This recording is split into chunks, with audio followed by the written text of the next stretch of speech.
Welcome to Enlightenment of Change on webtalkradio.net. I am your host, Connie Whitman, and I thank you for joining us. So I know as you guys join us, my guests and I weekly, I really hope that you walk away with some inspiration, but also some tips, tools, and strategies that you can implement today. I am all about action and results. So we share these wonderful tips, and I really hope you take them to heart and utilize them in your real life, no matter what change you're navigating, whether it's business or on the personal side. Hopefully these tools and tips help you with that. Also, my little ask for the day, if you guys are following me on YouTube, please subscribe, write your comments. I actually read them and I love them. I love to read the love that you share with me. And also, if you listen to me audio, I commute with you. I know I commute with a lot of my listeners. Just go to Apple Podcast, rate me, write a review. Again, I really do read them and I love feeling the love from all of you. So thank you so much for joining us today. So my quote today is by Yoko Ono, and it says, "The regret of my life is that I have not said I love you often enough." Now, have you ever written a love letter? Not necessarily a romantic love letter, maybe a love letter to a child, a parent, a friend, or even your partner. Now, I love you, need you, cherish you. Can be all the letter says. It could be as simple as that. So how many people in your life do you love and cherish, and maybe never seem to get the words out of your mouth to let them know how you feel? Well, what about writing it down? So the reality is communicating with your loved ones is more powerful than ever today, especially with the pandemic and the separation and everything that's going on. And we don't know how long this crisis is really going to last. So your people, friends, family need to know they are loved and celebrated. So, great. You're saying, great idea, Con. Well, how the heck do I do this? Where do I start? So I'm glad you asked. Of course, I have an amazing guest who's going to help us kind of ground ourselves on how to create these love letters. So my guest is Debbie Ronka.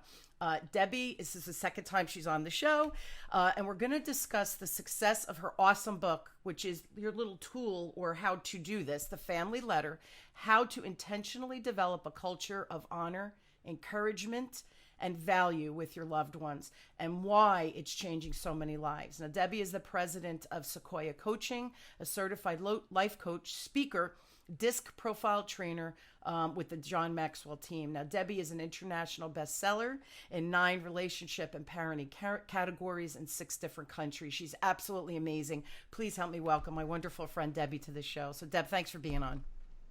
Thank you, Connie, for having me.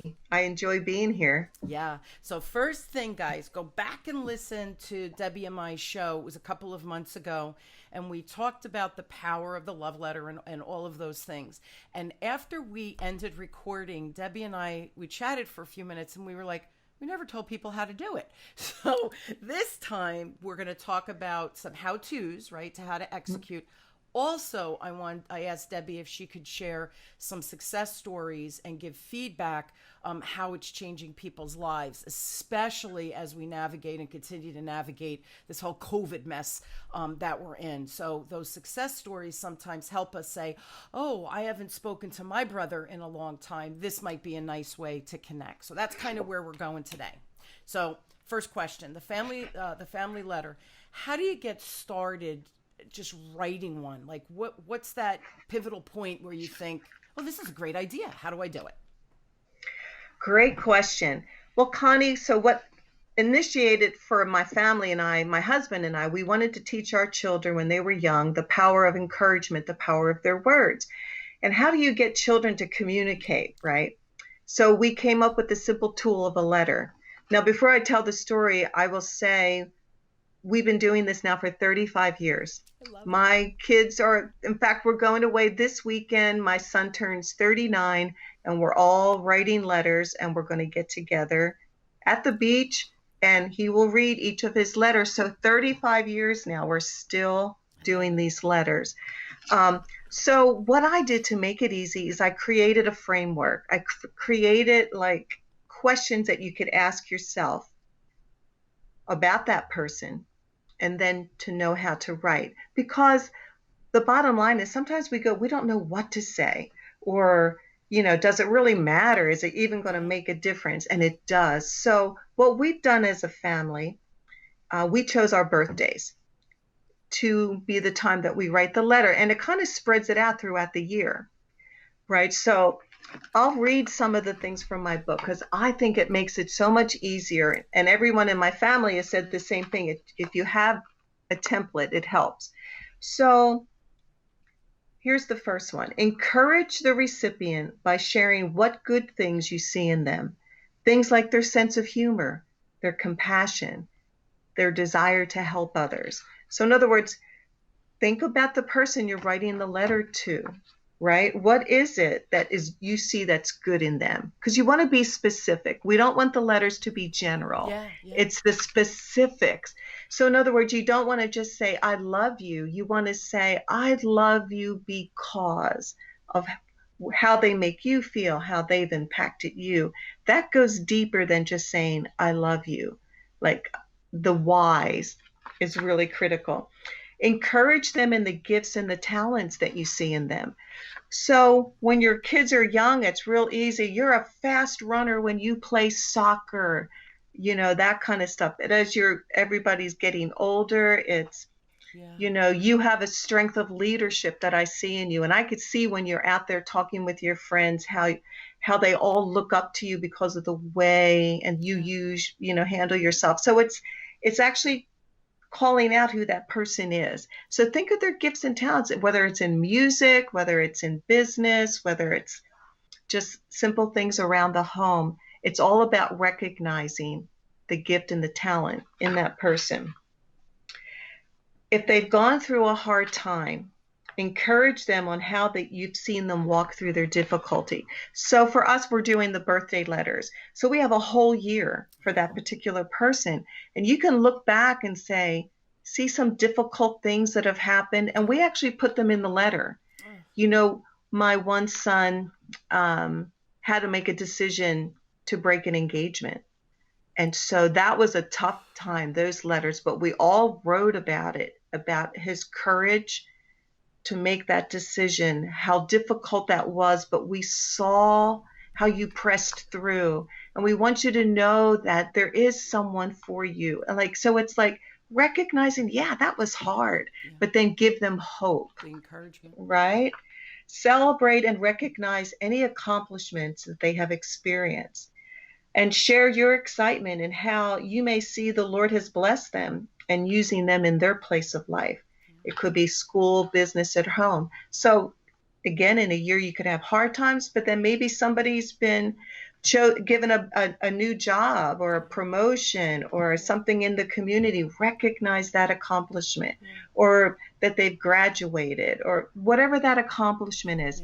The whole purpose is sit down, think about that person, and then when you look at the bullet points in the book, you're like, oh yeah, they do that. Let me write about that. Yes. And it helps it come out.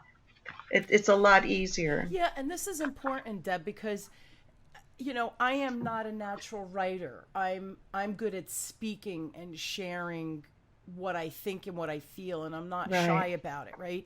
My one sister, my younger sister, she's a brilliant writer, like brilliant, okay?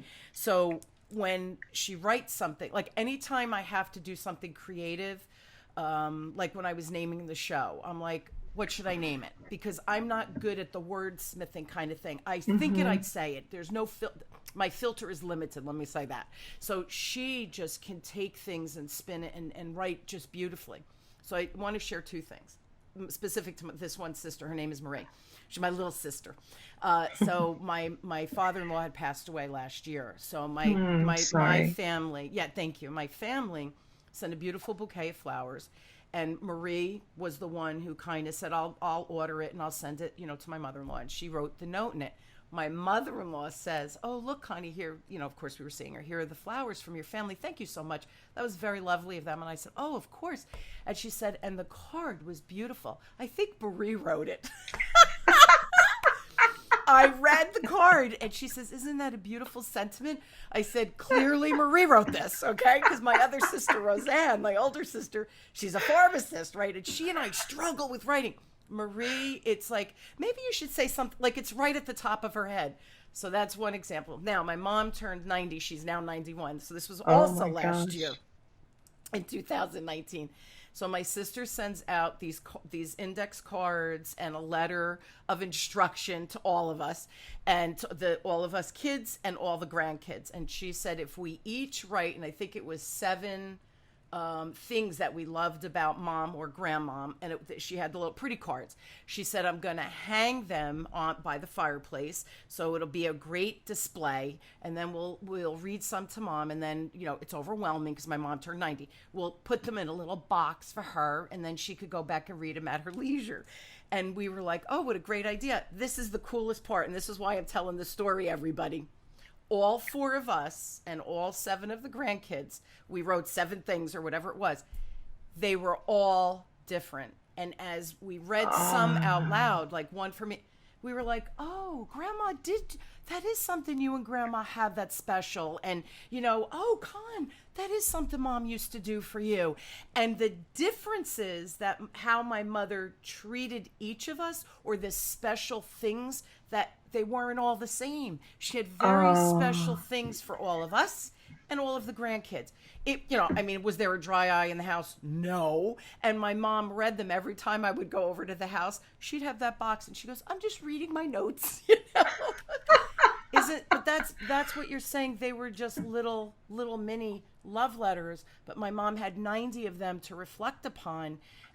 And so she really felt what we admired, loved, appreciated that she did for us. So these are the things we're talking about, guys. It doesn't have to be a long, detailed, you know, letter. That's one way to do it, but it could be these other little special occasions that you bring that as part of the gift. And here's the thing.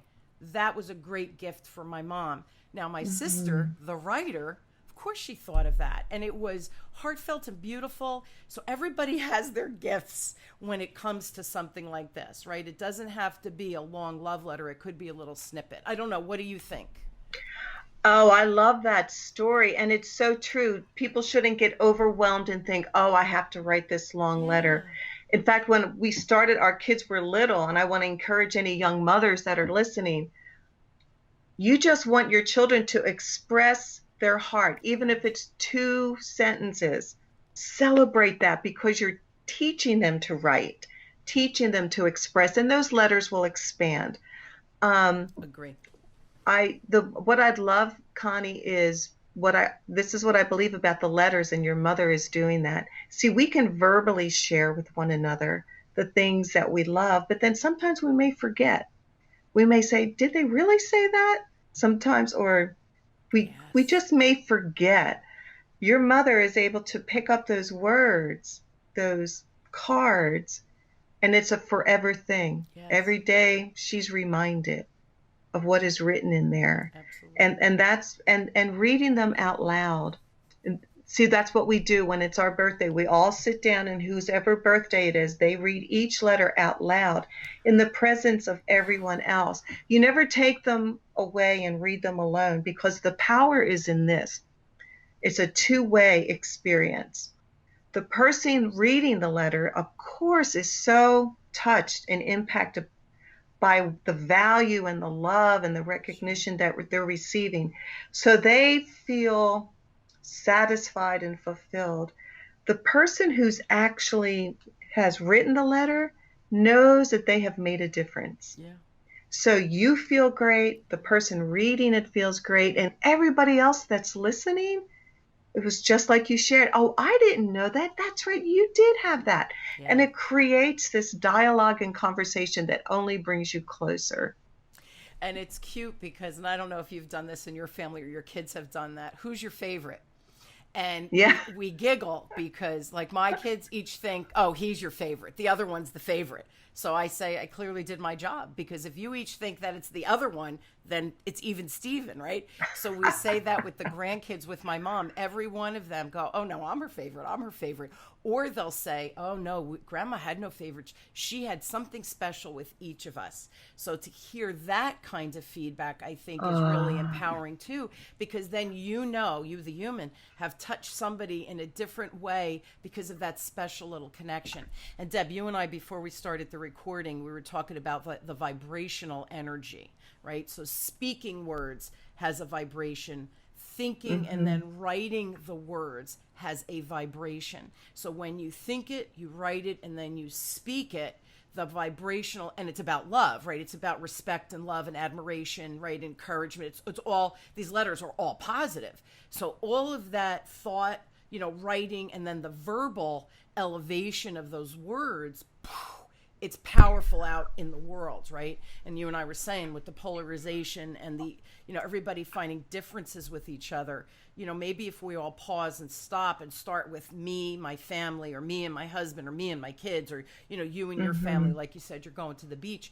If we could change that vibrational energy on a grander scale, you do it, I do it, John next door does it, Peter down the street does it. Think about the energy shift that we can really create in the world. And it starts with, one person, one family, one idea. So that's why I absolutely love this conversation, because it gives each of us the power to change the world one little step at a time, right?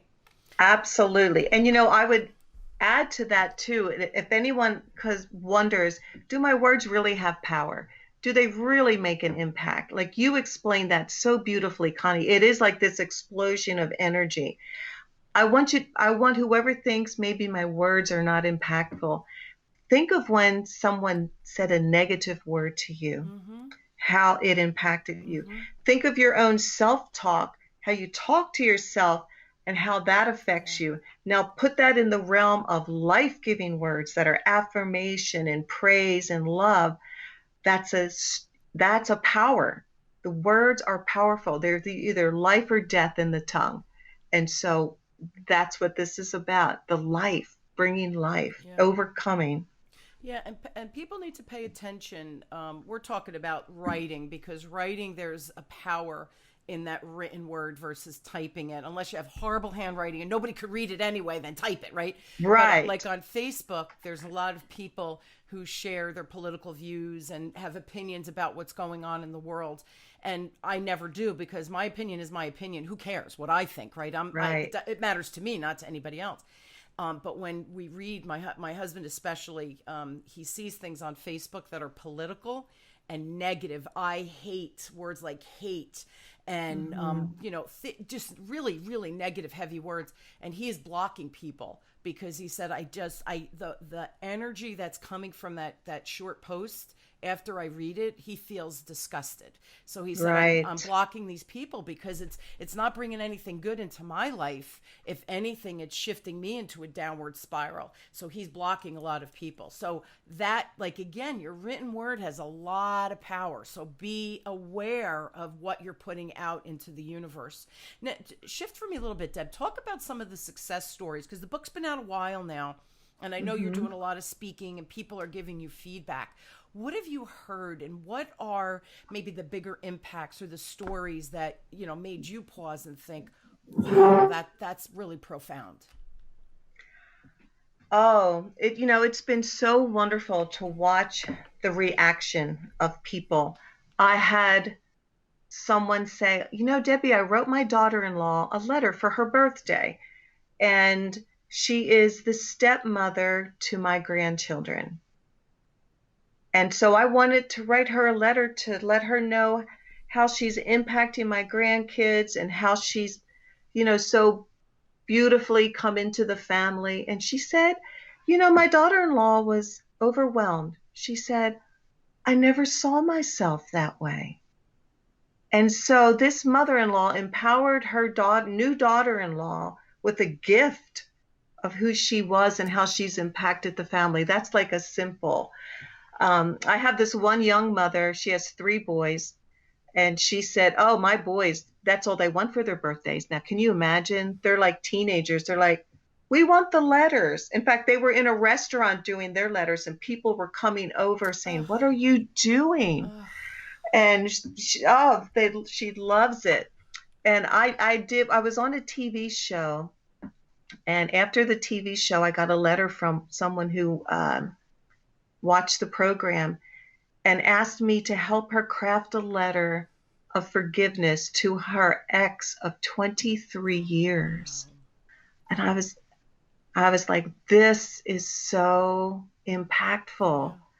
I had a group of women that I spoke with recently. It's a great group called FAN, Friends and Neighbors. Women from their 50s into their 70s, wanting to make an impact in their community. And they asked me to come and speak about the book. Well, the impact on the women was they realized that they're the generation changers for their family. Like I inspired them to look at it. It's not too late. You know, you have the grandchildren, you have your children, you can impart this to them and create the shift in your family. The things that they're longing for, here's your tool. And so one of the women called me the week after, she called me like 2 days later and said, "Debbie, this so impacted me. And I've realized I haven't been speaking to my brothers. And so I'm buying books for all of my brothers, mailing that. And we're going to start this tradition, not just with my family, but with each of my brother's family. And we're going to do it." And they feel so empowered. They feel like I finally have a tool that's simple, doable, and it's proven because you can see the fruits of what it's like when people share their words. And I recently got an email from a man who said, "I just read your book." And he said, "I'm sad." He said, "Because I have regrets that I have not shared those words with my wife and my sons." He said, "Is it too late?" And I said, "No, it's never too late, because we always will have that longing to be known, loved, valued, and celebrated, no matter how old we are. We want to know, did our life make a difference?" And so he said, "I'm going on a trip this week with my family." He said, "I want to talk to them about doing the letters.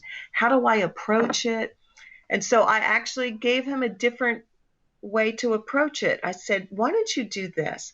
Since you haven't done it and your children are grown, why don't you start and be the letter writer to your wife and your 5 sons? Start with your wife and express in your letters your regret that you haven't done this all these years, but now it's a new beginning. Now is the time. This is how our family will be." And then honor your wife in that letter.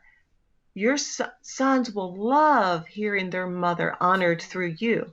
And then write another letter to each of your sons. And every day on your trip, let each son get their letter. Let them read it out loud. And trust me, by the second day, they're all going to be wondering, when am I going to get my letter? And once they feel how that letter impacts their own heart and soul, they're going to say, "Yeah, Dad, let's do this tradition. When are we going to do it?" Yeah. And he's going to start tomorrow.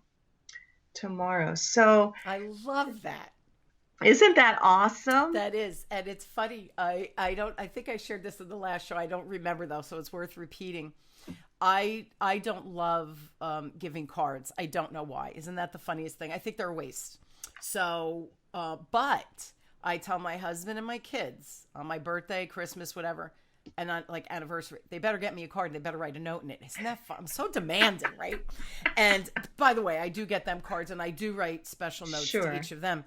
And it's funny because as my kids are aging, to see the things they write in the cards of appreciation or gratitude, or the relationship that they have with me of honesty, that they think that I'm a cool mom. I mean, I'm using the word cool. They'll laugh at me because I use the word cool, but it's, that they can approach me with anything and they trust me, and they write similar notes to my husband too. Right. So we've built this wonderful family of 4, and the depth of that, and we share it on, so it's not a letter, but it's in a card. So you just, and last time I don't think that the light bulb went off, because I think like cards are like $5 or $6 and it's somebody else's words, and I think what a waste. So I'm going to give them stationery or something and say, no, I want you to handwrite a letter. We're not doing cards anymore, right? Put that $5 in your pocket. It's for gas or coffee or whatever, right? And let's write honest, true letters for birthdays, Christmas, and all of those things. I think that's awesome. The other thing I mentioned before we started the show, and Deb has bought my book. I'm so pleased that actually somebody was holding my book in their hands, which is so cool. Yes, I think that's awesome. Thank you for that. And so of course I did a dedication in the book, and I said to Deb, as I step back to say, who am I dedicating this book to? What in my life has created me to be right here, right now? Not only to write it, to be vulnerable and write a book, right? Put your stuff out there, but then to actually forge forward and get it published. When you think, who am I, the negative record player, right? Who am I? Who's going to read it, right? All of that self-doubt. And my dedication was to my mom and dad and to my husband and my kids. And you don't realize, when I was writing it, it was heartfelt and I meant it. And I was telling Deb, my aunts bought the book. They're in their 80s. They're clearly not in sales, okay? And I saw them at an event at my sister's. We had an outside barbecue. And my one aunt said, oh, we cried, we laughed. And I said to Deb, you cried? Why'd you cry? It was a business book about sales. The funny I get, because there's some funny stories in there. She goes, your dedication. And I forgot because it was personal, I guess, at the time I wrote it. And it was for everybody to understand we're a product of who we are because of all of those life events, good, bad, and ugly. We are who we are right now because of that. And it was, I guess, a touching dedication to my mom and dad, who are 90 and 91, by the way. Wow. So I was saying to Deb, why did you cry? We even forget the impact of our honesty and vulnerability in sharing something so personal. I never share anything personal on social media or anything, because I feel like nobody cares about my stuff. But here in this dedication, people were moved by it. And I never thought about that, Deb, putting that in the book, but I hope my dedication helped people look and say, wow, how did I get here? Who are the people who championed me and taught me and helped me challenge my comfort zone and all those things? And maybe that's an opportunity for them to write a love letter, a little dedication, so to speak, to the people they love that have impacted them. That could be another catalyst, right? Absolutely. Yeah. I love that. And sometimes we don't even realize the words that we use, the impact that it has on another. I think it literally breathes life into the person's soul. Yeah. And yeah. How can technology, because I think this is important too, how could technology help families write letters, maybe, especially if they're not nearby, right? Because we're all so spread out these days. Absolutely. And that can be a challenge. And we have done this too, because my kids have grown and they live in like different cities or states. And if they're not coming in town, we'll FaceTime somebody in. So my son, who lives in DC, it was his birthday. And so what we did is we wrote letters on a Word document and we emailed it right before we got on the call. So for people who don't like to write, just create a Word document, print it off. But if you can't do it in person, we email it right before we get on the call, so he doesn't see the letters. And then we call him in to FaceTime, and he reads his letters out loud on FaceTime to the rest of us. Connie, I had a woman who heard about my book, and she said, Debbie, I'm going to do Zoom letters. And so she mailed the book to her daughters, and they get on Zoom, because a lot of families are getting on Zoom once a week just to stay in touch. Absolutely. So they've been doing their Zoom letters. So the virtual world has now become our friend in enabling us to not use it as an excuse that nobody lives nearby. Oh my gosh, it's still so powerful. Yeah, so technology is easy now. Yeah, and it's funny because everybody knows Zoom. Everybody knows how to use Zoom now Everybody. between work and family. We have had Zoom because of COVID. My mom and dad live local. And so we went over, and I brought my computer over, but we showed him how to do Zoom. And it was really quite cute because, my dad's 90, so he's over my shoulder going, hit that, hit that, hit that. I looked at him and I go, who's the Zoom expert? Can you sit there and be quiet? Like I wasn't moving fast enough because he wanted to get into Zoom. It was the most precious. Like I oftentimes, my husband and I got in the car to head home, and I go, he is so freaking cute. I can't even stand it. But he understood what I was doing on the technology. So don't be afraid to help elders that you think, oh, they can't do it. They can do it. We bought my parents FaceTime. We bought my parents an iPad for their anniversary or something. And I have a nephew who lives in Tennessee, and he has a baby. The baby just turned a year. So he FaceTimes with my mom and dad on the iPad. So he calls them and he says, go to the iPad, make sure it's charged. We're going to call you in an hour so you could see the baby. He'll be up from his nap. And they send pictures. They have group pictures they send. So my mother sits there all day looking at this baby's picture and ooh and on, and they do videos for them. My parents know how to use the iPad. So don't think that because you have elders, this idea of sending them, and oh, by the way, my dad is on email every day. He gets his online statements for banking. All of these things. So what a great idea. And you send the letter. This is the thing you said that I think struck me. I never would have thought this. Right before you get on the call, everybody emails the letters so that even on Zoom, he could screen share. Your son could have. He didn't have to.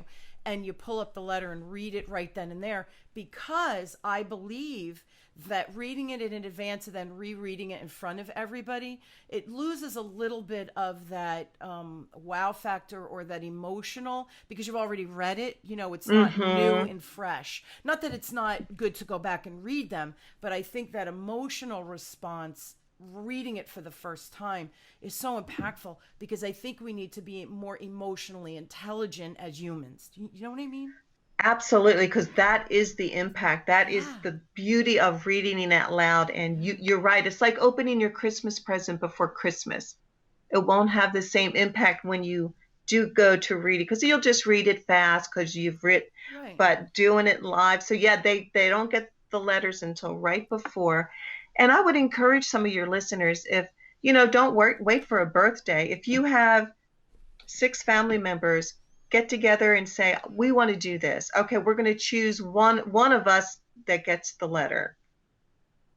And say, next week we're going to do Bobby. We're all going to write Bobby a letter. And then the next week or 2 weeks later, pick another family member. And just go around the family till everyone receives a letter. And then how you want to move forward with that, with your family, is, your choice. But at least everyone will get a letter. And you know why I like that idea too, of kind of spreading it out? Number one, it builds anticipation of when's my letter. Yeah. If you pick the name out of the hat, let's say, to be fair. Right. But the other thing is you can spread it out over a period of time, so that even though there's distance and life and work and kids and we're running and all of these things, that we have an opportunity that we know we're going to see each other in 3 weeks. And when you schedule it, it actually happens. And then now we're scheduling something that is moving and encouraging and motivating and inspiring and sharing and love. And so we stay connected even though there's a distance. This week I had to go for my annual blood work, just to stay healthy. And my parents are right near where the LabCorp is that I went. And, with COVID, I didn't know how long it was going to take. And I got done in 3 minutes, I think. They were so on their kudos to LabCorp, let me tell you. And the girl, I have bad veins. Not I have bad veins, I have deep veins, so it's usually hard to find. She was a rock star. But anyway, we finished so quickly that I had an hour before I had my next Zoom meeting, and my parents live right there. I popped in and they looked at me. They go, what are you doing here? So I said, and I go, so I have 45 minutes. I said, I miss them. I want to go and see them. So the reason I'm saying this is my parents live local, that I was able to just spur the moment, surprise them. And I was missing them. It was just impromptu. We talked about whatever, right? Maybe you don't have that opportunity because your family isn't that close. What a great way. Schedule it. right before, send those letters, and then everybody gets on, and it keeps families connected, Deb, too, which I think the family values is so important today too, to create what we're looking for in the world, right? Don't you see that as a byproduct too of the book? Absolutely. And I think, everyone wants to be valued. And so when we take that time to value each other, and I think too, Connie, during this COVID time, hearts are being tenderized. And so maybe if relationships aren't where they should be, I think people are ready to just let whatever it is go, and let's get back to talking. Let's get back to being brother and sister. Let's get back to being family. And these letters will bring healing to that heart that's been broken. Yeah, exponentially. And restoration could happen. Yeah. I think you're right too, because of COVID, everybody was affected. It wasn't like you were spared, right? Like a tornado goes, some houses are spared. Everybody across the globe was affected by this. So I agree. I think that isolation, that reflection, it forced us to stop, right? There were no cars. There was no place to go, at least for that, period of time, that it gave us a chance to self-reflect. So I liked how you said that our hearts are tenderized. Perfect opportunity to kick something like this off. We're out of time, guys. Oh, Deb and I we're fast friends. We can talk and talk. We found that we could talk and talk and talk. I know you're all surprised, right? So if you'd like even more information, number one, I loved the letter, the family letter book. It's amazing. It's a how-to. Deb shares these amazing stories. So no matter what you're comfortable with, there's an example in the book for you to actually say, oh, that could work for me. I like that idea. So it's the family letter, and it's funny because it's how-to. It's a how-to book. Intentionally develop a culture of honor, encouragement, value with your loved ones. So make sure you buy it. Now, if you're like, oh, I'm really curious, go to Deb's website. It's Debbie, and it's Debi, Ronca, RONCA.com. For more information. You can find the book, all of those things. If you have a question or you want to share a story after writing your love letter, reach out to Debbie. Her email is debbieronca@gmail.com. Right, Deb? They could reach out. Is that okay? Absolutely. I would love to hear about your letters. And if you even have any questions on how to do it or need any feedback, I'm here for you. That's wonderful. Again, yet another resource. No matter what change you're experiencing in your life, maybe the love letter is an answer for you to mend those wounded relationships, right? Or mend your wounded heart, whatever it is. So think about that. You guys, if you need a little more Connie in your life, I hope you do. I really do. Go to my website, Whitman Assoc. So it's WHITMANASSOC.com. I have resource page with a bunch of free stuff, templates to download. My book is there. I have a masterclass. I have free templates for you to do different exercises. So go to whitmanassoc.com. The show is posted there. It's your one-to go-to place for everything. Again, if you are watching via Apple Podcast or one of the podcast platforms, I so appreciate a review and a rating. Same thing on YouTube. Subscribe. Write me love notes. Write me love notes in the comments. I would love, and rate me as well on YouTube. I would love that. And I really do read them. And I really do appreciate when you guys share the love and support with me.